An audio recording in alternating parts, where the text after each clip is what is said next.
Guarantee পাবে, গরিবরা তার অধিকার বুঝে পাবে, ইতিমরা একটা ইসলামী রাষ্ট্র একটা অভিভাবক হিসাবে তারা দেখতে পাবে, যেখানে চাঁদাবাজি করা তো দূরের কথা, চাঁদাবাজির চিন্তাও মানুষের মধ্যে থাকবে না।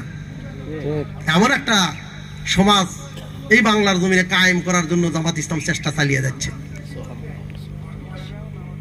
তা আপনারা কি চান যে এই বাংলার জমিনে আল্লাহর বিধান চালুর মধ্যে দিয়ে এমন একটা পরিবেশ চালু হোক? এটাকে আপনারা চান? এই যদি চায়া থাকেন তাহলে এই যে জনসেন্টিমেন্ট তৈরি করার জন্য যে সামাজিক কাজ, আজকে আপনারা আপনাদের মুখ দিয়ে বলবেন, আজকে জামাত ইসলাম এই বাংলার জমিনে যত সামাজিক কর্মকাণ্ড করতেছে, মানুষের কল্যাণে যত কাজ করতেছে, একটা দল দেখাতে পারবেন যে এই দল এইরকম মানুষের কল্যাণে কাজ করতেছে? পারবেন না। 5ই আগস্ট এই দেশে যে একটা বিপ্লব ঘটলো, এই বিপ্লবে প্রায় 1600-র উপরে আমাদের তরুণ যুবক যুবতীরা শহীদ হয়ে গেছে।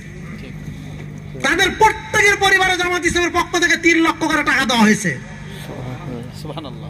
প্রায় 30,000-এর উপরে লোক আহত হয়েছে। এই লোকগুলোকে চিকিৎসার খরচপাতি বহন করতেছে। কত শো কোটি টাকা লাগে চিন্তা করছেন?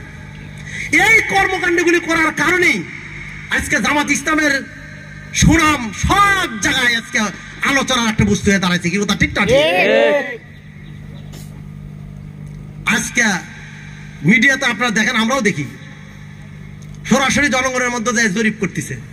আমি সেদিন দেখলাম চিটাগাঙ্গের এক জায়গায় গেছে, প্রায় 80 জন লোকের কাছে জিজ্ঞাসা করলো, তার মধ্যে 63 জন লোক বললো জামাত ইসলাম ক্ষমতায় আসুক, আর 13 জন বলতে বিএনপির কথা। আর ময়মনসিংহ এক জায়গায় দেখলাম জনগণের মধ্যে যে কথা বলতেছে 17 জন বললো জামাতের কথা, 13 জনের কথা বললো বিএনপির। ওখানে ডাইরেক্ট দেখা যাচ্ছে।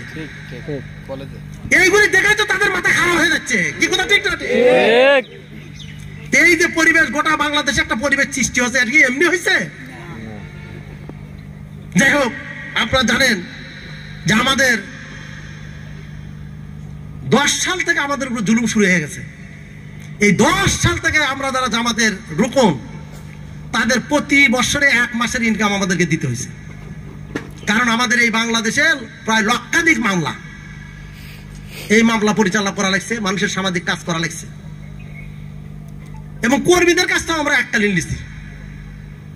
এই বছরই শুধু আমাদের এই এককালীনটা আমাদের কমাই দিছে। 15 দিনের ইনকাম আমাদের দেওয়া লাগতেছে এই 6 মাসের মধ্যে, জুন মাসের মধ্যে। এর মধ্যে আমাদের রোকনটা অলরেডি অনেকেই আমরা ওয়াদা করছি, দিয়েও দিছি। তা আমাদের কর্মীদের কাছ থেকে আল্লাহর জমিন আল্লাহর দিন কায়েমের জন্য এককালীন একটা ফান্ড আমাদেরকে সংগ্রহ করতে হচ্ছে। কারণ আমাদের ওই অসহায় ভাইদের দিকে তাকাতে হচ্ছে। আমাদের সাংগঠনিক কাজ করা লাগছে যে আজকের এই অনুষ্ঠানে এমনি হয়েছে, আর পিছনে টাকা পয়সা ব্যয় করা লাগে না। তা আপনার এই টাকার কারণে, আপনার 10টা পয়সা ব্যয় করার কারণে যে ইসলাম হয়তো 10 বছর পরে কায়েম হতো, সেই ইসলামটা যদি 10 বছর আগে কায়েম হয়, যে লোকগুলি অপকর্ম করতো ওরাও বাঁচলো। আপনার চেষ্টার কারণে, একটু তাড়াতাড়ি ইসলাম কায়েম হওয়ার কারণে, বলেন তো আপনি কি এই সৎকায় জারি হিসেবে সবটা পাবেন না? ওরাও পাইলো, আমাদের চেষ্টার কারণে আমরাও কিন্তু এই সবটা পাবো। কি কথা ঠিক না? ঠিক। আর আপনার কাছে আমার কাছে অর্থ পয়সা থাকলো, টাকা পয়সা থাকলো, কিন্তু আমি ব্যয় না করার কারণে, আমি ভূমিকা না রাখার কারণে আজকে 10 বছর পর যদি ইসলাম কায়েম হয়, তাহলে এই 10 বছরে যত অপকর্ম হবে এর দায়িত্ব কি আমাদের নিতে হবে না ভাই? কি নিতে হবে না?